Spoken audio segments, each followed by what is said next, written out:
Hola, pues buenas tardes. Voy a tratar de hacer esto breve y poco tortuoso para que ustedes puedan hacer las preguntas pertinentes. Para mí siempre es más importante pues lo que ustedes tienen que preguntar que lo que yo tengo que decir. Lo que yo tengo que decir ya me lo sé, pero me interesa mucho escuchar lo que ustedes tienen que decir. Aquí les voy a hablar acerca de un pedacito de algunas cosas que hemos hecho. No sé por qué entró ese video, pero vamos a verlo. De hecho, creo que ni siquiera lo había visto yo, seguramente mi gente de medios lo mandó. Eh, pero bueno, como ya les mencionó la doctora, tengo yo, eh, tengo yo un antecedente académico, científico, fui investigador en la UNAM, en el Politécnico, en un centro CONACYT, y pues bueno, me tocó ser SNI 1 y lo que corresponde, digo, no tengo una trayectoria tan fructífera como muchos de los colegas están aquí, así que me da un poquito de pena, pero un día decidí dejar todo y dedicarme a pues hacer lo mío, ¿no? A crear una empresa, a crear un negocio, ¿no? Pero tenía que ser un negocio de base científica, porque bueno, pues el doctorado no te lo regalan y pues quieres vivir de eso, nada más que en México no hay una cultura de ese tipo de cosas. Así que bueno, dentro de todo eso, pues la curiosidad nunca se termina. Afortunadamente, pues nos ha ido decente para hacer lo que hacemos. Estoy muy orgulloso del equipo que hemos formado y ahora lo que estamos, o lo que he creado hace poco menos de un año, es justamente el Instituto Translacional de Singularidad Genómica. No se preocupen, no se los voy a hacer que lo digan tres veces porque sí está difícil, pero le pueden decir ITRASIG. ¿Qué es ITRASIG? ITRASIG es un instituto de investigación, es una asociación civil privada, es mi forma de regresar a la academia por mis fueros, y donde pues tenemos reglas distintas para hacer investigación, pero reglas que nos ayuden a fortalecer la colaboración con universidades públicas, con centros de investigación y, ¿por qué no?, con otras empresas que también quieren entrar a ciencia, pero no saben cómo. Tengo la suerte de que tengo los dos lados, ¿no? La parte de científico y la parte de empresario. Entonces entiendo lo que quiere uno, lo que quiere otro y más o menos trato de traducirlo. Entonces, hoy vengo sin fines de lucro, vengo como ITRASIG, que eso es a lo que me dedico. Es un instituto que, si bien está enfocado en genómica en una primera instancia, hemos hecho muchas cosas.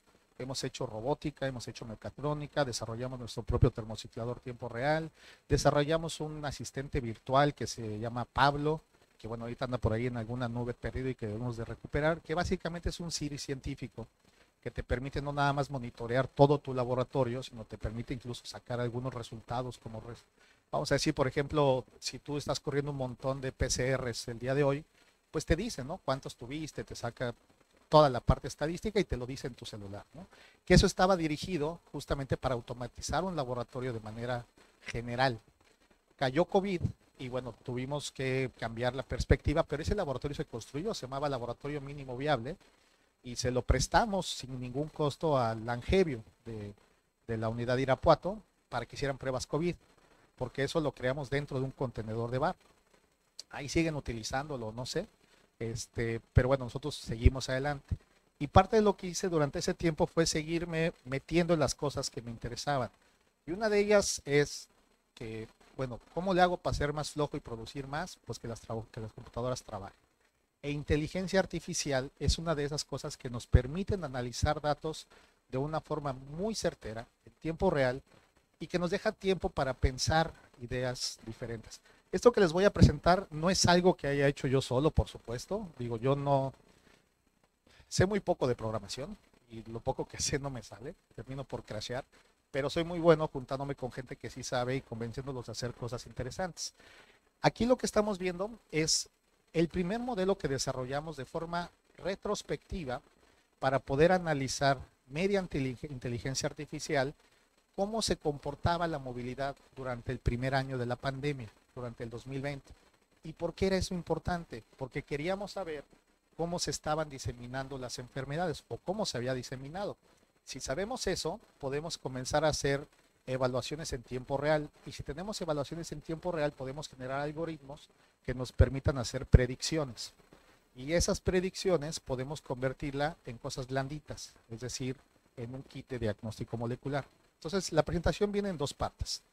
¿Qué hicimos aquí? Pues me junté con un montón de gente que sabe programar, que sabe pues que sabe hacer cosas interesantes en computadoras, gente que trabaja, por ejemplo, en Silicon Valley, que pues a mí me daría miedo prestarles mi computadora porque seguro me hackean todo, pero son buena gente y todo es legal, por cierto.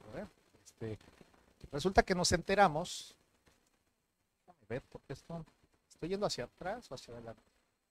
Ahí voy. Resulta que empezamos a meternos en una parte donde vimos que lo que intentaba hacer hace varios años, que era poder colectar los datos de las personas para saber cómo se comportan, es algo que habían hecho las agencias de mercadotecnia durante mucho tiempo. Por eso es que muchos de ustedes a veces están hablando algo y al ratito les sale en Facebook la publicidad de, la píldora el día siguiente, y tu madre mía, ya se enteró, ¿no? Bueno, es porque los algoritmos escuchan, están todo el tiempo escuchando. Es más fácil que te escuche un algoritmo y te redirija hacia lo que estás buscando que tú hagas una búsqueda, porque muchas veces tú haces una búsqueda sesgada, pero los algoritmos de localización permiten conectar diferentes puntos y decir, ah, bueno, mira, estabas hablando de esto más esto, creo que esto te puede interesar. Eso da bastante miedo, porque pues de pronto es el tema de privacidad. Pero resulta que dentro de este tema de privacidad, si ustedes recuerdan, hace un tiempo hubo un gran escándalo con Facebook, hubo una parte que se reguló. Y esta parte que se reguló son los datos que nosotros sí aceptamos brindar a una aplicación cuando te dicen, ¿quieres tener más beneficios? Dale aquí. O bajas TikTok y dices, ah, voy a usar este filtro porque voy a hacer un TikTok y perfecto, todo aceptado. Nada es gratis en la vida. Gran parte de eso es que ustedes están aceptando dar sus datos a cambio de algo, ¿no? Algunos datos son inocuos, pero por ejemplo, en el caso específico de movilidad, nosotros accedimos a la base de datos de Uber, de todos los usuarios de Uber de la Ciudad de México. Estos datos, lo que se llama el crunch data, que es como los datos crudos, los datos comprimidos, que son cientos de miles de millones de datos de movilidad, están vendidos a una base de datos de Amazon. Y en esa base de datos de Amazon básicamente te venden los kilos de datos y tú ves cómo poder buscar. ¿Cómo le haces para buscar patrones de movilidad, separarlo de patrones de cobro, separarlo de patrones? ¿Cómo le haces? Pues uno no puede hacerlo. Necesitas un cerebro artificial. Y ahí es donde entra la parte de inteligencia artificial. Es muy importante que ustedes entiendan algo. Ahorita se habla de todo en inteligencia artificial, ¿no? Les venden el nuevo celular y dicen con cámara de no sé cuántos megapíxeles y inteligencia artificial. Esa es la manga del muerto. Inteligencia artificial es algo muy ambiguo, ¿no? Es muy, muy ambiguo porque inteligencia artificial se refiere a todo lo que tiene que ver con razonamiento y generación de patrones por como ustedes lo quieran hacer. Pero existen dos ramas diferentes que son unas subramas, que es Machine Learning y Deep Learning. Probablemente ustedes han visto algunos videos que se llaman Deep Fake, ¿no? Donde sale alguien con la cara de Tom Cruise y canta y demás, ¿no? A eso le llaman Deep Fake, pero es porque está hecho con un tipo de razonamiento especial que permite modificar una imagen y seguir los patrones y predecir los siguientes patrones. Machine Learning es algo que se inventó a principios de los años 80, donde lo que se buscaba era hacer que las máquinas pensaran por sí mismas, lo cual era bastante peligroso. De hecho, en el sistema de defensa de Estados Unidos en el año 83 hubo un altercado porque implementaron un sistema de cómputo donde las computadoras podían detectar algún tipo de amenazas y tomar decisiones inmediatas, por ejemplo, como el lanzamiento de misiles. Y estuvieron a punto de dispararle a la luna, entonces decidieron cortarlo. Pero la idea desde entonces era tener máquinas que pensaran y tomaran decisiones por nosotros. El día de hoy ya las tenemos. Por ejemplo, muchos de los autos, en cuanto detectan un obstáculo, empiezan a meter los sistemas de frenado, ¿no? Quieras o no. Entonces, existe esa parte de inteligencia artificial y la parte de machine learning, que es que la máquina aprenda. ¿Qué es Deep Learning? Es lo mismo que Machine Learning, solamente que lo que hace Deep Learning es imitar la forma en la cual piensa un humano. Machine Learning se dedica a trabajar con algoritmos, por ejemplo, con separación de clústeres, etc. Deep Learning utiliza redes neuronales, que se parecen mucho a la forma en la cual nuestro cerebro interconecta ideas. ¿Qué es lo que queremos para llegar a una inteligencia artificial? Una combinación de ambas, pero para eso tenemos que ir por pasos. El paso que nosotros hicimos en 2020 fue ponernos a ver, por ejemplo, cómo nos movemos los humanos. Y si lo relaciona, lo que yo sé es cómo nos movemos, por ejemplo, los grupos ecológicos o cómo se mueve un grupo epidemiológico, cuáles son las rutas migratorias de un ave o las rutas migratorias de un humano, no son tan diferentes. Todos somos animales y todos somos de costumbre, algunos más animales que otros, pero todos somos de costumbres. Y entonces empezamos a ver lo que se había hecho. Y vimos una cosa, cuando se trata de COVID, que es una enfermedad altamente transmisible, y más en el 2020, cuando no teníamos nada de barreras, pues una de las cosas era cómo restringimos la movilidad de la gente. Por supuesto que la respuesta que hubo fue el confinamiento, fue la separación, pero fue de diferentes maneras. Y estos modelos y la forma en la cual se fue generando la pandemia dio muchísimas ideas de cómo deberíamos realmente hacer confinamientos inteligentes y efectivos. Y les voy a dar un caso. En China, desde el día cero del caso, o por lo menos desde el día cero oficial del caso, lo que se hizo fue que pues a todos los chinos los metieron a su casa, ¿no? Y bajo pena de cárcel no podían salir de su casa. Eso hizo que ellos tuvieran olas pandémicas muy pronunciados, es decir, picos muy altos y caían, y de pronto ya no había ningún contagio. Pero el tema de la inmunidad no se generaba igual, y eso es algo en lo cual el doctor José Francisco sabe mucho más que yo. Pero no es lo mismo decir, pues nadie salga, nadie se mueva hasta que pase esto, que tener cierto grado en el cual pues a un mexicano le dices no salgas, cómo no, pues dejas algo, ¿no? ¿Por qué? Porque yo soy de Jalisco y aquí nos comemos las tunas con espinas, ¿no? Entonces eso hace que la gente se contagie más y genera un comportamiento diferente. Eso se refiere a movilidad. ¿Cómo le hacemos? Pues empezamos a repensar, hay que saber para dónde se va la gente para saber cómo empezó a acudir de acuerdo a las diferentes olas. Había ya muchas publicaciones y lo que hicimos fue decir, bueno, vamos a definir nuestro modelo. Nuestro primer modelo es un modelo por nodos. ¿Por qué por nodos? Porque lo que usualmente se hubiera hecho es decir, por ahí estaba viendo el otro día un póster de dengue y le decía a la alumna, oye, pues fíjate, resulta que Jalisco está hasta el tope de dengue, pero curiosamente Guanajuato es el estado con menos incidencia de dengue. Pues que el dengue no pasa a la caseta de cobro, ¿por qué no pasa de Jalisco a Guanajuato? No, tiene que ver con que este tipo de fronteras son fronteras determinadas por los humanos. Y son fronteras que realmente no son barreras físicas, no es que entre cada delegación de la Ciudad de México haya una montaña que impida que se pase, es porque a alguien se le ocurrió. Entonces, ¿cómo determinas tus límites? ¿Cómo determinas tus fronteras? Muchas maneras, pero la forma más fácil es como lo entienda la computadora. Y ahí es donde decidimos hacerlo por nodo. Cada nodo representa una unidad para la computadora. Cada nodo, cada una de esas secciones, independientemente de la densidad demográfica o la barrera geográfica, tiene un valor establecido. Ese valor al final del día se va compensando, es decir, no es lo mismo un nodo que está en el centro de la Ciudad de México que un nodo que está en Coajimalpa, por ejemplo, ¿no? Donde pues a lo mejor hay 3 personas por cada kilómetro cuadrado.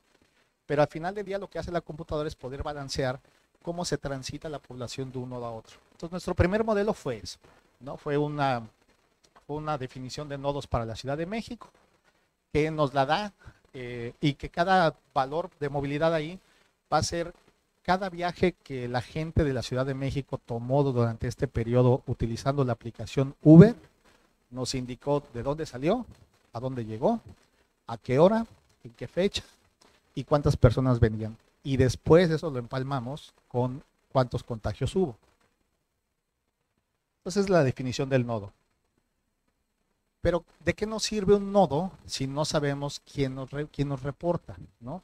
Entonces lo que ven ahí esos celulares, pues es obviamente cuántos celulares hay en cada uno de esos nodos, que no es el equivalente a cuántas personas, pero si ustedes traen un celular, pues obviamente lo tienen para traerlo en la bolsa, ¿no? Entonces si ustedes se mueven del punto A al punto C, a lo mejor se mueven del nodo H7 al nodo A42. Eso nos habla de que este celular en particular se está moviendo a esa región. Entonces, cada uno de ellos, si se fijan, tiene diferentes números de celulares, perdón, diferentes cantidades de celulares. Eso significa que cada uno es un input de información. Y entonces empezamos a categorizarlos. Los de alta incidencia, los de diferente incidencia, si se fijan está ABCD, ABEF, ACD, FBE, es decir, las diferentes configuraciones que podría haber. ¿Por qué? Pues porque a lo mejor yo estoy en algún lugar en el cual tengo 2 celulares, ¿no? o porque a lo mejor mi celular es familiar. Entonces, tenemos diferentes combinaciones que le dicen a la computadora, aprende que un celular puede moverse en diferentes direcciones y se puede combinar con otros. Cuando este celular se combina con otros, forma parte de un nuevo nodo. Es el mismo caso que cuando una persona contagiada va a un grupo que no está contagiado, se convierte en el paciente cero. No sé si estoy siendo explícito en comentar la analogía, pero alguien que no estaba contagiado y que no era relevante, cuando se mete en un grupo, se convierte en algo relevante. Y eso es lo que debe aprender la máquina, a decirme cuándo alguien se vuelve relevante. Bueno, estas preguntas se pueden resolver mucho más sencillamente que decir quién está contagiado, quién no y quién tiene esa variante. Sencillamente, si yo lo utilizo, por ejemplo, a nivel de mercadotecnia o a nivel de compras, bueno, pues ¿dónde está la mayor cantidad de visitas? Acá arriba, ¿no? Aquí. ¿Por qué? Pues porque si ustedes van a la Ciudad de México, esa es la zona donde la gente tiene lana. Nadie va a comprar a Iztapalapa. Todo el mundo quiere ir a comprar a Polanco, ¿no? O a la Condesa. Y aquí es donde está el poder adquisitivo. ¿Por qué estos puntos con el norte? Porque está pegado a la zona de mayor poder adquisitivo del Estado de México. Es algo normal, que no necesitamos que una computadora nos lo dijera, pero sí nos sirve de referencia para que la computadora tenga un valor muy importante. Y es algo de lo que voy a hablar constantemente, que son capas. Cada capa de información es una variable más que la computadora debe tomar en cuenta y aprender de eso. Entonces lo que nos dice aquí es, bueno, pues mira, las capas verdes reciben más visitas, sí, pero hay mayor incidencia económica en esta parte. Ok, entonces significa que la gente de aquí viene a comprar acá. Significa que la gente que vive aquí no tiene tanta lana para ir para vivir en esta parte. Entonces son dos cosas diferentes. Si ustedes tienen gente con alto poder adquisitivo, lo más probable es que tengan la capacidad de separarse físicamente más fácil que a lo mejor personas que viven 5 personas en una casa. Si se trata de un patógeno, pues es más fácil que se lo contagie. Aquí lo que estamos viendo es qué sucedió, por ejemplo, un día en el que todo mundo dijimos estamos hartos y vamos a salir, que fue el Día de la Madre. Que mucho se decía, oye, si tienes, pues no vayas a ver a tu mamá, ¿no? Porque pues, son personas del grupo de riesgo, ¿no? Y decían, pues a mí no me importa, mi jefecita es primero, y bla, bla, bla, y salían todos los chilangos. Bueno, pues gracias a eso es que los chilangos mataron a muchas de sus mamás. Sí, porque resulta que sí hacían visitas. Entonces pasamos de tener un mapa que era bastante localizado, por ejemplo, donde tenías un punto como este, perdón por el pulso, está perfectamente localizado una mancha, es decir, la gente no se movía de ese circuito, a de pronto tener factores de dispersión como estos, gente que iba de un lado a otro de la ciudad y que se ponía en contacto con gente que era vulnerable. Hasta aquí no hay ninguna sorpresa, sabíamos que no deberían separarse. Lo que no sabíamos era cómo se habían conformado y a quiénes deberíamos confinar. Cuando hablaba yo con algunos amigos que estaban en Europa, especialmente la gente de Irlanda, allá cuando vieron este tipo de modelaje, lo que hicieron fue tomar en algunas ciudades, especialmente en Dublín, una decisión muy sencilla. No vamos a cerrar toda la ciudad, vamos a cerrar estas secciones de la ciudad que sabemos que les da por moverse a otros lugares de la ciudad. Estos son los que tenemos que tener contenidos. Los demás se pueden mover más o menos libremente porque o bien ya está un proceso de contagio activo o bien van los contagios a la baja. Entonces no tenemos tanto ese problema. Eso hubiera sido cerrar de forma inteligente la ciudad, pero bueno, ya vimos que no se nos da el gobierno federal. ¿Qué es lo que vimos ahora? Lo que están ustedes viendo ahí es, y esto es por si nos tienen coraje a los chilangos, ¿cuántos chilangos salimos a provincia a infectar a todos los demás? ¿Cuántos agarraron Uber de la Ciudad de México a otro lugar y de ahí se interconectaron en otras ciudades y volvieron a agarrar Uber? Y si se dan cuenta, lo que vemos aquí es el factor de dispersión más intenso fue Ciudad de México. De Ciudad de México hasta Guadalajara, ¿eh? Acá andan ustedes. Entonces, bueno, para allá arriba, pues. El factor de dispersión en este país vino de la Ciudad de México en gran medida. ¿Por qué? porque la Ciudad de México tiene mucha gente que viene, que vive de fuera, que tiene gente en los estados y que decidió, no, pues déjame aíslo y me voy a mi estado natal. Si se hubieran cortado esas líneas de comunicación, muchos estados no hubieran presentado picos epidémicos, y eso es algo que vimos más adelante. Y bueno, esto es algún ejemplo, pero lo que vemos es cómo es estas enfoques epidemiológicos o estos puntos de dispersión epidemiológicos afectaron a los diferentes estados. Digo, esto lo pueden ver en muchos artículos, pero lo que nosotros encontramos justamente basado en movilidad fue que cuando la gente se movía a otros estados, venían estos picos tan altos, como los que ven aquí. Y aquí, bueno, hay de diferentes estados, está Colima, está Chiapas, está Veracruz, pero cada uno de estos estados nos entregaba esta información. Probablemente lo que están viendo ya lo han visto en otras ocasiones, gráficas de incidencia, de prevalencia, de dispersión. El punto es que nosotros estábamos viendo esto minuto con minuto. Minuto con minuto podíamos ver cómo se iban conjuntando estas capas de movilidad y casos confirmados. Entonces, tener eso con esa diferencia de tiempo es algo muy importante, porque le puede ayudar a los gobiernos o a las universidades o a los grupos públicos a tomar ciertas decisiones en el momento, decir, ¿sabes qué? De ayer a hoy tuve más migración, pero también tuve más contagios. Cerremos la central camionera 3 días, detengamos las corridas de tal lugar, porque de este lugar vienen, pero no de este lugar, a estos déjalos entrar. Entonces, este control de la movilidad nos hubiera ayudado a manejar mejor la pandemia. Aquí vienen las diferentes alcaldías y colonias de la Ciudad de México. Lo que estamos viendo es cuáles estaban prácticamente vacías y cuáles estaban llenas de manera constante a través de los diferentes meses del año. Si nos damos cuenta, lo que se hizo con la Ciudad de México y con todo el país fue, de plano, nadie sale, ¿no? Separan actividades económicas, separan actividades estudiantiles, pero había regiones en las cuales no era necesario. Aproximadamente el 70% de las regiones de la ciudad no debieron haber sido cerradas y hubieran podido seguir produciendo cuestiones económicas, hubieran podido seguir tomando clases si se hubiera mantenido confinado el movimiento de estas regiones. Y aquí eso es lo que vemos, a lo largo de todo el 2020 prácticamente fueron las mismas regiones las que estuvieron presentando la mayor cantidad de contagios, internamientos, hospitalizaciones graves y defunciones, no las otras regiones. Entonces, este es un punto para toma de decisiones muy interesante.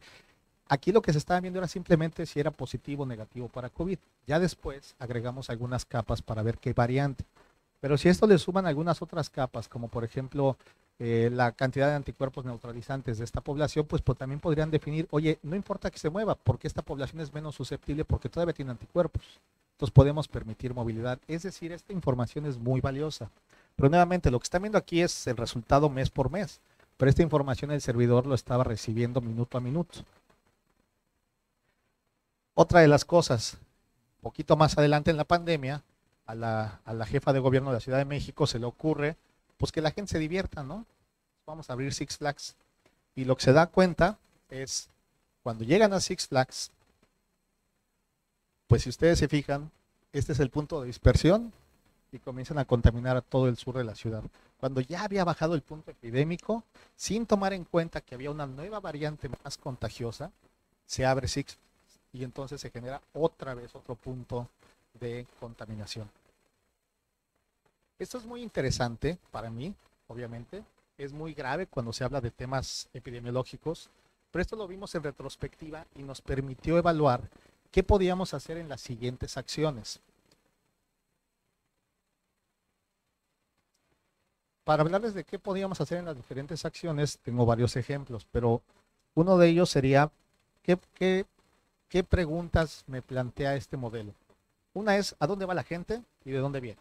¿No? ¿Para qué? ¿Cuánto tiempo se queda en un lugar? ¿Por qué no preguntarle a la gente? Porque la misma razón por la cual no funcionan las encuestas, porque la gente miente. Si a la gente le dicen, oye, ¿tú qué opinas de esta tal? Te va a decir lo que todo el mundo dice. Todo el mundo miente en las encuestas. Por eso es que al final ganan los candidatos que no eran los favoritos en las encuestas. Pero nadie puede mentir respecto a lo que está haciendo. De ahí que es tan importante tomar estos datos. Entonces esto nos dijo exactamente a dónde va, a qué fue, Porque si era un 10 de mayo y tú le preguntabas a la gente en una encuesta, oye, ¿a dónde vas? Nadie te iba a decir, no, voy a ver a mi mamá que es grupo vulnerable, ¿no? Todo el mundo, no, no, estoy yendo a la farmacia, porque en realidad se iban a ver a la jefecita, ¿no?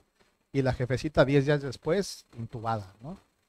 Nadie va a querer reconocer que por culpa suya su mamá se enfermó, ¿no? Esto no nos deja mentir, nos permite saber exactamente en qué andábamos. Lo otro es, ¿a dónde va la gente que sea realmente necesario? ¿Vas realmente a trabajar o ese es el lugar en el cual estás viviendo? Porque si estás viviendo ahí, pues no te puedo confinar más de lo que estás confinado. Pero si son lugares de trabajo, muy seguramente podemos cambiar algunas rutinas, como por ejemplo establecer el famoso home office, que no era necesario hacerlo en todos lados, pero se podía haber hecho. Aquí lo que dice es, bueno, y las rutas de movilidad también coinciden con el transporte público. Bueno, esto tiene que ver con que el camión que pasa aquí realmente nos va a ayudar a todos o nomás pasa casi vacío y los de allá pasan súper atascados. ¿Qué hacemos? Metemos menos unidades donde pasa menos gente, pero más unidades donde hay más gente y reducimos el espacio de contagio o aumentamos el espacio de sana distancia. Son preguntas muy básicas, pero son preguntas muy básicas que están respondidas con datos, ¿no? Que ahorita es muy fácil verlo porque decimos, ay, pues claro, ¿no? O sea, había mucha gente aquí. Sí, pero eso lo supimos después de los primeros 10,000 muertos. La idea es que con este tipo de modelos se eviten esos 10,000 muertos. ¿Cuánto tiempo tarda alguien en llegar a su lugar de trabajo? Pues eso es cuánto tiempo de exposición tienen a un cierto patógeno, ¿no? Y la otra es cómo, pues digo, en este caso se habla de publicidad, pero no nada más de publicidad, cómo podemos divulgar la información respecto a lo que está sucediendo. Es decir, cómo le decimos a alguien, estás entrando a una zona de amplia dispersión epidemiológica, ten cuidado, ¿no?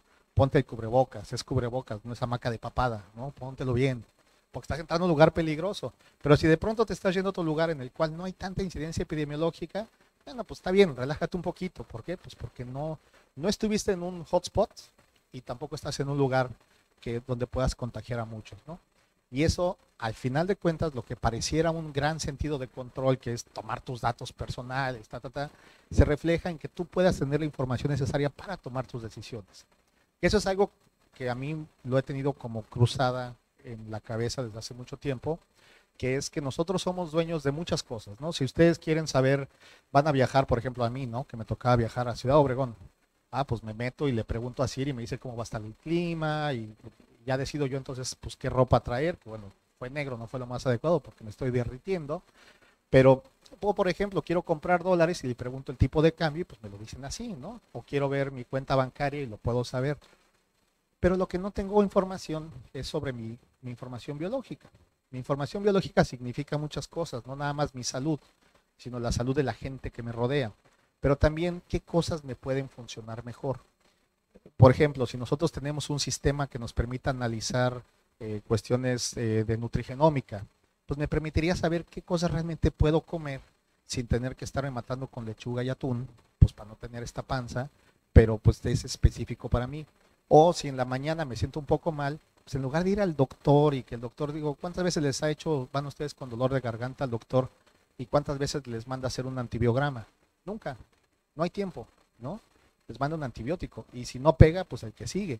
Y eso nos ha generado un problema de resistencia a antibióticos muy grave. Nosotros acabamos de desarrollar un equipo que nos permite detectar en casa si tienes, por ejemplo, pues una infección respiratoria e incluso ya estamos haciendo un antibiograma molecular. De tal forma que tú te despiertas y dices, chin, no sé si fue por la fiesta anoche o qué, déjame escupo en esta cosita, te hace el PCR y te dice, ¿qué crees? Es COVID. Entonces tú ya eres dueño de tu información biológica. Tú ya llegas con el médico y le dices, oye, tengo COVID, ¿no? O tengo una infección en garganta por Staphylococcus aureus resistente a tal cual, ¿no? Y el médico lo que puede hacer es, pues, prescribirte el antibiótico adecuado. Lo que buscamos o lo que busco en algún momento es poder democratizar esta información, democratizar la ciencia y que tú seas dueño de tu información biológica. Porque si algo es muy íntimo, es tu información biológica. Y de eso se trata esto. Si tú tienes toda esta información, puedes tomar la mejor decisión de a dónde sí me muevo y a dónde no, con quién me junto y con quién no. Y no nada más como una regla general, ¿no? Como lo que hablaba, por ejemplo, el doctor José Francisco, el tema de la vacunación. Bueno, pues, ¿cuál era la mejor vacuna? La que había. pero ya una vez que pasamos la emergencia vamos evaluando cuáles van funcionando mejor, para que la gente realmente pueda tomar decisiones basadas en conocimiento y no basadas en un meme de las vacunas causan autismo, ¿no? No, pues si crees que las vacunas causan retraso mental es que a lo mejor ya lo traías desde antes, ¿no? Entonces, es muy importante que nosotros podamos manejar nuestra información biológica, y parte de esto es que una computadora nos ayude a hacerlo. ¿Qué es lo que hicimos? Bueno, aquí hay algunas de las personas que colaboraron con nosotros, algunos menos que otros, pero todos le echaron ganas. ¿Qué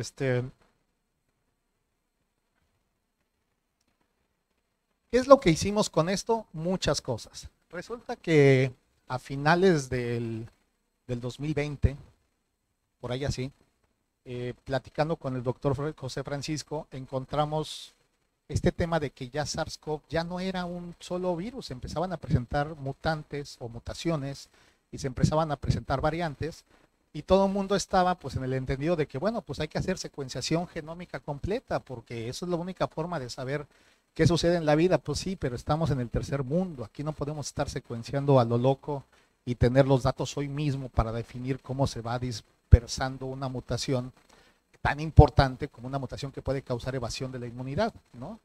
Entonces empezamos a pensar y desarrollamos un método, primero para ver 4 mutaciones y empezar a hacer una especie de ensayo de screening por PCR.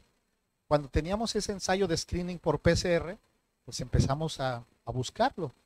Ya por ahí se escuchaba que venía que la variante sudafricana, que la brasileña, que venía la inglesa, digo una cosa que pues, no sabía si venían por dónde o por cuándo iban a llegar, pero nosotros sabíamos que en México tarde o temprano los íbamos a tener. El tema es cómo los buscábamos y cómo los encontrábamos rápido. Entonces me senté con mi equipo de trabajo y nos pusimos a diseñar un ensayo muy complejo, pero muy bonito, que es un PCR competitivo, que nos permitía distinguir una mutación puntual de otra, y la suma de ambos factores nos permitía saber pues qué tipo de variante era. Eso lo probamos en el CUCS y tengo el orgullo de decir que fuimos los primeros en este país, contra viento y marea, contra torrentes políticos y científicos, que salimos a describir la primera muestra que tenía una mutación que se llama 484, que había indicios desde Japón que favorecía la evasión del virus a la respuesta inmune. Fuimos los primeros. Si nos googlean nos van a ver por ahí a varios investigadores del CUCS y a mí muertos de miedo, porque pues obviamente estábamos contradiciendo el discurso oficial, pero era muy necesario. Esto evolucionó a tal nivel en el cual la tecnología se impuso más allá de los poderes políticos y de los intereses, que ahora este tipo de ensayos que se llaman Mastermood, que son un desarrollo 100% mexicano, que no existe otro desarrollo igual en el mundo porque lo hemos visto, ningún ensayo que en un ensayo de screening por PCR te diga todas las variantes que puedes tener, no existe otro en el mundo, en México es el único, y además ahora sí es el oficial del gobierno mexicano. Todas las muestras que se mandan a secuenciar tienen que pasar antes por Master. Eso es un gran triunfo, porque resulta que la iniciativa privada y la academia termina por cambiar algunos paradigmas de cómo se trabajaba. Pero ¿qué es lo importante de esto? Que de todos modos había que hacer secuenciación. ¿Por qué? Pues porque a la gente le gusta hacer secuenciación, le gusta gastar lana, y se formaron algunas cosas como el Consorcio Mexicano de Vigilancia Genómica. Tuve el gusto de iniciar la detonación, pero decidí no incorporarme posteriormente para dejarle la batuta a la gente que estaba ahí, donde está el IBT, donde está el Centro de Ciencias Genómicas, gente que aprecio mucho y que me reúno con ellos seguido, pero nosotros estábamos en otro rollo, que era hacer escrutinio. La UDG, el otro día se lo comentaba, ¿no? La UDG solita corrió más pruebas que toda la federación junta. Entonces, eso habla de que teníamos una muestra muy grande y nos permitía comenzar a buscar nuevas variantes. Pero ¿cómo buscas algo que todavía no aparece? ¿Cómo saber cuál es el bueno, ¿no? ¿Cómo saber? Me imagino que es como elegir novio, pues tienes que probar todos, o mejor te haces un buen perfil y dices, así me gusta, ¿no? Cuando nosotros empezamos a ver la parte de movilidad y se empezaron a generar datos genómicos, empezamos a ver cómo las diferentes presiones selectivas estaban afectando en cambios en el genoma. Empezamos a ver, por ejemplo, que cada vez era más difícil que el virus pudiera llegar a los receptores para poder infectar, porque traíamos cubrebocas. Y eso genera una presión selectiva. Solamente aquellos con mayor afinidad podían hacerlo. Y para que haya una mayor afinidad tiene que haber un cambio, principalmente en la proteína de espícula. Y ese cambio en la proteína de espícula a veces tenía que ver con una mayor o menor movilidad. Y eso tiene que ver con un cambio de aminoácido. Y ese cambio de aminoácido tiene que ver con un cambio de nucleótido. Entonces vamos viendo a través de Machine Learning cómo están cambiando los nucleótidos, qué mutaciones nuevas están apareciendo y viendo cuáles podrían ser las que tendríamos más frecuentemente aquí. Estamos hablando de cientos de miles de millones de bases, que no nos daría tiempo de analizarlo, pero ¿quién sí tiene tiempo? Las computadoras. ¿Y quién es flojo? Yo. Entonces lo que pusimos es a trabajar a nuestros servidores para que nos dijeran cuáles de todas las variantes que salían. Si se acuerdan al principio, después de que se cambió este rollo de que ya no es la sudafricana y la brasileña porque se discrimina y ya no sabían si era una u otra, pues empezaron a llamarse alfa, beta, gamma, delta, eta y tal. Y ahorita estamos en Omicron y como quieren parar el discurso político de que sigue COVID, pues entonces ahora ya es Omicron, Omicron, y ya leí que le llaman, ¿qué? Perro del infierno, ya no saben ni qué inventarse, ¿no? Pero la realidad es que ya estamos empezando otra vez el abecedario griego, pero bueno, lo primero que hicimos fue que a través de las herramientas que les mostré de Machine Learning, pusimos a esta máquina que ya había aprendido a analizar genomas y a correlacionarlo con patrones de comportamiento y de movilidad, a decirle, ponte a revisar todo lo que se está publicando en la literatura y también ponte a revisar todas las curvas que estamos obteniendo con este ensayo Mastermod. Y nos comenzó a arrojar algunas opiniones interesantes. Nos decía, mira, creo que puede haber un cambio en tal posición, ¿no? En la L418I. Y si este cambio de la L418I en esta población tienes este tipo de movilidad y coincide con esta población que tiene la mutación 484K, entonces tendrías esta siguiente variante, porque sería la más estable, porque puedes tener muchas mutaciones, pero eso puede volver al virus inestable. Entonces íbamos desde encontrar mutaciones que pudieran coexistir, que eso era muy, muy importante, porque las mutaciones al final de cuentas son fallos y tienen que volverse estables. Encontrar mutaciones que pudieran coexistir y volverlas a cómo se comportarían en la parte física, ¿no? Y gracias a eso es que comenzamos a generar estos sistemas de diagnóstico para las diferentes variantes, de tal manera que cuando llegaba, por ejemplo, no sé, la variante Iota, nosotros ya la teníamos 2 o 3 candidatos de la siguiente variante en el congelador, listos para aplicarse. Y había veces que incluso me hablaban y, oye, fíjate, ya viste que en la India se vio un caso, sí, aquí está el kit, ¿cuándo lo quieres? ¿No? Porque ya lo teníamos, estábamos prediciendo lo que venía. Da un poco de miedo porque parecería, si fuéramos conspiranoicos, que nosotros habíamos inventado el virus.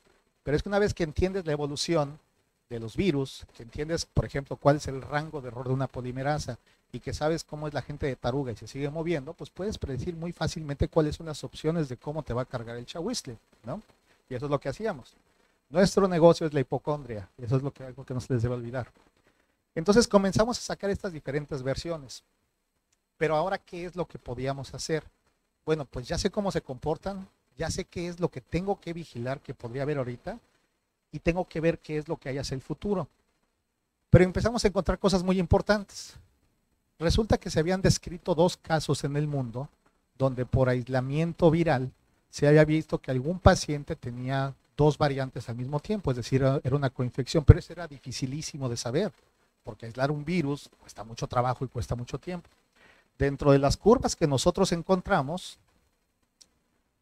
bueno, déjenme explicar rápido. Bueno, pues el manejo de la pandemia para nosotros tenía que ver con esto, ¿no? Con quien tomara la muestra, se hace el diagnóstico, si era positivo, pues se hacía la vigilancia epidemiológica, donde podía mandarse a secuenciación o a screening con nuestro método. Hacíamos machine learning para poder analizar los datos y hacíamos el análisis de datos que ustedes lo pueden traducir como inteligencia artificial. Es decir, nos decía claramente la máquina, esto es lo que estoy viendo y no hay nada de qué preocuparse, ¿no?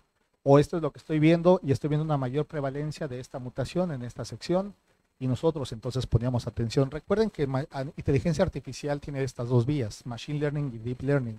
Machine learning es la máquina aprendiendo y pidiéndote tu opinión. Deep learning es la máquina aprendiendo, tomando la decisión y no le importa lo que pienses. Por eso es que nosotros nos fuimos con machine learning, porque todavía me importa que me pregunte mi máquina qué decisión tomar antes de mandar directamente a sintetizar los nuevos sondas y oligos para hacer el nuevo kit. porque estábamos aprendiendo. Esto ya se lo saben, tenemos muchas variantes de SARS-CoV, se los han explicado de forma constante, tenemos la proteína de la espícula, tenemos el receptor ACE.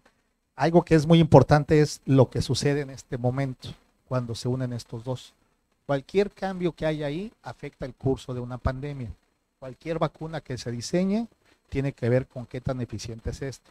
Por lo tanto, dentro de todo lo que podíamos ver en un virus, todo lo que tendríamos que ver, esto era lo que nos importaba. ¿Qué cambios había aquí que nos pudieran decir si iba a haber una variante más virulenta o una variante que tuviera mayor afinidad?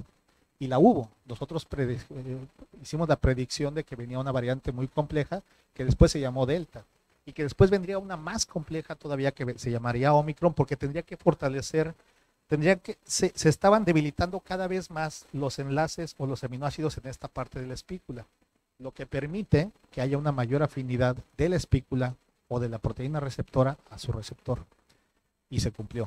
Llegó Omicron, que arrasó a todos. Nuevamente, la distribución mundial, la vimos, eso también nos lo mostraba Machine Learning, pero porque agarraba datos ya consolidados, y pues más o menos lo que veíamos es que no teníamos nada que ver con el resto del mundo. Cuando a mí me preguntan cómo sabes que viene la siguiente ola, por dos razones. Una, porque más o menos nos está llegando como un mes y medio o dos después de que les empieza a pegar a los europeos. Y la otra es porque nos llega como un mes o 3 semanas después de que le pega a los gringos. ¿Por qué? Pues por el tipo de migraciones y porque también esa es la forma en la cual se van siguiendo las olas. Cuando me dicen, oye, ya viste que en China están con todo, con los picos epidemiológicos, sí, pero no importa, los chinos están encerrados. Ellos van como por la segunda ola epidemiológica, es decir, si ustedes quieren viajar en el tiempo, vayan a China. Ellos están en el 2020 en cuanto a epidemiología, todavía no generan esas olas, ¿no? Entonces esto nos ayudaba como para ver cómo van aquellos, pero lo importante es cómo llegaba aquí. Resulta que, bueno, pues estas son las secuencias que analizaba nuestro servidor diariamente. 13.453.616 muestras de 622 millones de casos. Esto fue lo que se analizaba constantemente. Y no se trataba de analizarlo una vez, se trata de que los estás analizando, reanalizando, haciendo iteraciones, porque tienes que sumar nuevas capas y tienes que sumar nuevos factores. Eso es lo que hace una máquina, estar todo el día revisando sobre sus propias cosas. En México, penosamente, mientras que en Estados Unidos se analizaron 4.150.000 genomas en este año, en México se analizaron 77.000 y ni siquiera completos. Entonces realmente los datos que nos daba la genómica o la secuenciación en México eran muy pobres. Los datos que nos aportaba nuestro ensayo de tamizaje Mastermood eran muy ricos y eso nos permitió encontrar cosas interesantes. Teníamos nuevos casos, ¿no? Por ejemplo, los diferentes episodios. Este es la primera ola, la de Wuhan, la primera vez que dijimos hay COVID. Esta ya no existe en el mundo. Después vinieron, pues, algunas mutaciones que no tenían valor realmente clínico. Son las mutaciones que se van generando, pues, como de forma adaptativa o de evolución del virus. Después nos cayó el chahuizcle, Delta, Gamma, Mu, que fue cuando empezamos a ver de, caray, se nos está muriendo otra vez la gente, se nos están infectando por todos lados. Después vinieron algunas, y aquí la principal responsable era Delta. Pero después vino Omicron. ¿Qué diferencia verían ustedes entre Delta y Omicron? Cuando alguien me pregunta qué fue peor, Delta u Omicron, pues yo les digo Delta. Por varias razones. La más sencilla que ustedes pueden ver es el área bajo la curva. El área bajo la curva es mucho más extensa que en Omicron. En Omicron fue algo vertiginoso. De una semana a otra vimos que todo el mundo estaba enfermo.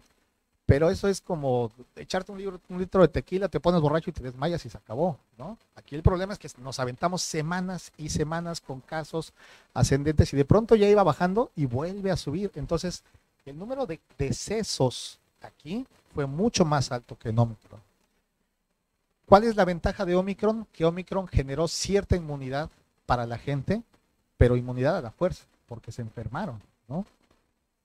Y ahora tenemos la segunda de Omicron en el 2022, que la vemos y no está cortita, está bastante amplia. Y si me preguntas qué fue peor, esta de Omicron o esta, vean el área bajo la curva. Mucho más amplia Y si se fijan, el descenso es mucho más escalonado. Esto nos lo dio Machine Learning. ¿Cuál es la importancia de las variantes? Muchísimas. Si es una variante que puede evadir a una vacuna, si es una variante que es más fácilmente transmisible, si es una variante que solamente se va a mantener en algún lugar. Hay algunas variantes que aparecieron y desaparecieron sin pena ni gloria. Pero ¿qué pasa con Omicron? Omicron, en mi opinión, y como evolucionista, pensaría que Omicron ya no debería llamarse SARS-CoV-2. Omicron ya debería llamarse SARS-CoV-3 porque ya también tiene muchísimos cambios en dos genes primordiales, en los genes ORF y en los genes RDRP. Pero además la cantidad de mutaciones que tiene en la proteína del spike y en la proteína N o en el gen N hace que ya sea otro, ¿no? O sea, ya no es mi primo, ¿no? O sea, ese es el hijo del primo, del amigo, del tío, del vecino, ¿no? O sea, ya es otro. ¿Qué es lo que estamos viendo aquí? Pues que estas variantes tienen un comportamiento clínico muy diferente. Por ahí en algunas conferencias decían, bueno, al principio nos pegaba más en el sistema respiratorio y por eso es que la COVID se considera un problema respiratorio, pero en realidad es un problema más sistémico, porque había gente a quien les cambiaba la presión arterial. Había gente que de pronto decía, yo no tengo COVID, yo lo que tengo es chorrillo. No, es que eso es lo que te pasa, te da diarrea, porque tiene mayor afinidad de sus receptores. COVID es un problema generalizado. Y ahora el grave problema no es si te da COVID, porque a lo mejor ya no te vas a morir, sino todos los daños que te causó por factores inflamatorios, etcétera, que te provocan post-COVID, o el famoso long COVID, ¿no? Entonces de pronto digo, yo sé que les llaman la generación de cristal, sí, un poquillo, pero también tiene que ver con que en la parte de post-COVID, muchos de los jóvenes sufren estrés y sufren ansiedad, sufren desórdenes de insomnio, desórdenes de tratamientos, por ejemplo, de ansiedad, que no pueden ser catalogados como decir, tuve COVID, toma tu ansiolítico, ¿no? Realmente hay que hacer un análisis y ese es el problema de este virus, ¿no? No es que ahora la gente sea más débil o sea más quejumbrosa, es que hay problemas derivados de esto que no tienen que ver con que te subió la temperatura y te bajó la oxigenación. Puede ser simplemente como, no puedo dormir, me dan nervios salir a la calle, me da ansiedad, me da por empezarme a rascar, ¿no? Esos son síntomas que pueden ser atendidos por esto. La importancia de las variantes es mucha. Nuevamente eso es lo que hablaba. ¿Cómo hacemos vigilancia sin aumentar el costo y teniendo más muestras? Bueno, pues con estos métodos que desarrollamos en conjunto y que hasta el día de hoy hemos desarrollado más de 40 versiones de estos kits, algo así. Si vemos, por ejemplo, secuenciación, bueno, pues aquí dice que, que secuenciación cuesta de 800 a 3,000 pesos, pero es cierto, sale más caro. Pero pues un screening con un ensayo de este es 250 pesos y la concordancia de acuerdo al INDRE es del 99%. Entonces, prácticamente si te salió esto en Mastermood, esta es la variante que tienes. Este método, nosotros lo hicimos la transferencia tecnológica sin costo al Centro de Análisis de Variantes del Reino Unido. Nuestro método, el que publicamos en el primer artículo, es decir, que nuestro método fue utilizado por el Reino Unido como el oficial durante mucho tiempo antes de que el gobierno mexicano lo adoptara. Y lo regalamos, porque quisimos, ¿no? Ya después nos dimos cuenta que no tenía mucho caso andar regalando porque la gente pues no, o las instituciones no se apegaban a esto. Pero todas las demás versiones que sacamos son versiones de muy bajo costo. Hay algunos ensayos, por ejemplo, de algunas empresas como Roche para hacer escrutinio de variantes, que pues nada más te ven 3 mutaciones y cuestan 5 veces más de lo que cuesta el nuestro, de las empresas. Nosotros vemos todas y está hecho en México, por científicos mexicanos, producido en México y nos permite seguir generando más productos. Pues bueno, este es un poquito de por qué era importante hacer escrutinio. Es esto, se llama Mastermood y son 2 reacciones de PCR muy sencillas. Incluso hasta se pueden meter a la página web y dicen, mira, me levantó esta curva y esta curva y esta curva en la reacción 1 y esta en la reacción 2. Clic, clic, clic y te dice, tienes esta variante. Es muy fácil. Me brinco esto. Aquí, por ejemplo, tenemos una identificación de variante delta, donde en una reacción, en la reacción 1, pues vemos que levanta estas curvas. En la reacción 2 no hay nada. Y eso es lo que se esperaría. Cada una de estas curvas son mutaciones características de delta. Y este tipo de patrones son los que genera y que son característicos de que tengo esta variante. De pronto, un día nos encontramos con un caso en el cual nos levantan en las 2 reacciones mutaciones que no deberían estar juntas. ¿Por qué? Porque son mutaciones que entre ellas harían que fuera una mutación letal para el virus o que simplemente no deberían estar juntas por cuestiones epidemiológicas. Esta muestra ya había sido secuenciada, pero pues habían dicho, ah, sí, pero resulta que esta es delta, ¿no? Pero nosotros veíamos por PCR que no. No, aquí hay mutaciones que no pertenecen a delta y que pertenecen a mu. Entonces, ¿qué era lo que nos decía? Hay una coinfección.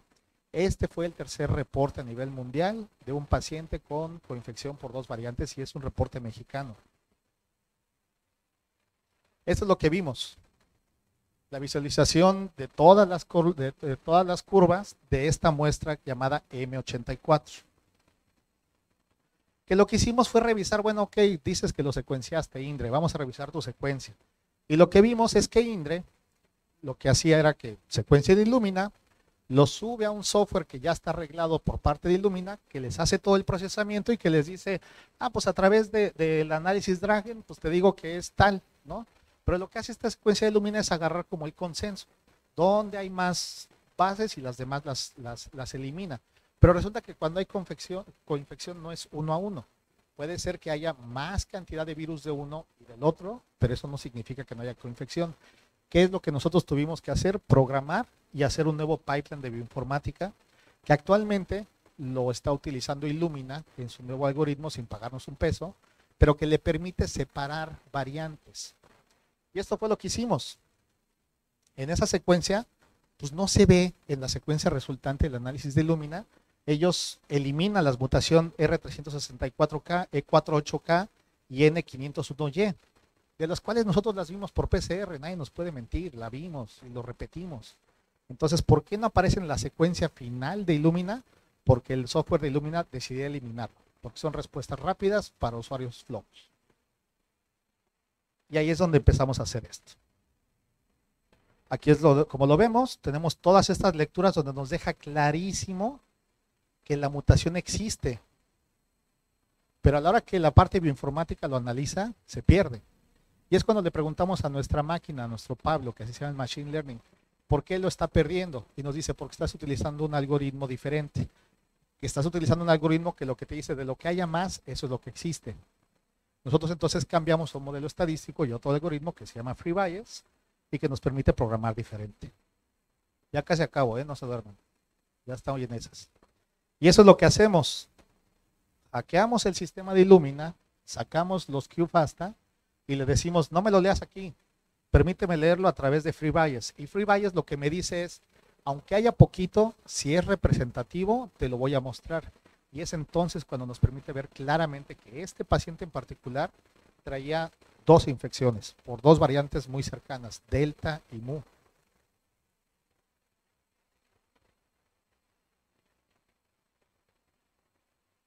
Permíteme pasar a lo más interesante.